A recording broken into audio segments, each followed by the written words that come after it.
We're here talking with David Sereno about some different legal topics and rules of the road, like, for example, emergency vehicles.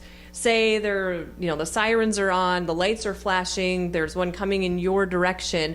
People have different reactions. Some people will pull over all the time. Some people will some of the time. Some people slow down. Some people don't at all. Does it just depend on the situation, or are there hard and fast rules with that? Well, there's laws that govern this, and it says, basically what you're supposed to do is you're supposed to yield the right of way and immediately drive to a position clear of any intersection and close as possible to the right-hand edge or curb of the highway, and slow down and stop. So you're supposed, if that's not possible, you're supposed to try the safest possible way to get out of the way. Don't stop in the middle of the road. But yes, the best move is to try and get to the right if possible and stop until that vehicle has passed. And no, do not, because that vehicle has a clear pathway, decide you're going to follow it because it's the fastest way to get to where you got to get to, because that is also against the law. Yeah.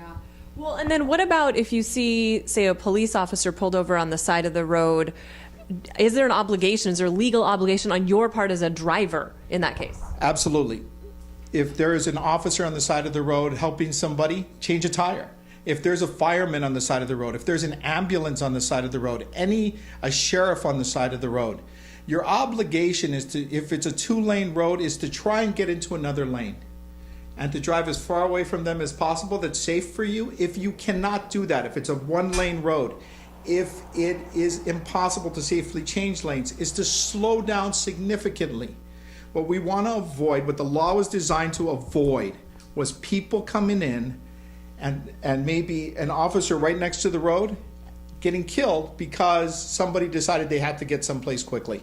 So the easiest thing to do is just avoid the situation, slow down. Nobody's going to pull you over for slowing down, and don't get the ticket.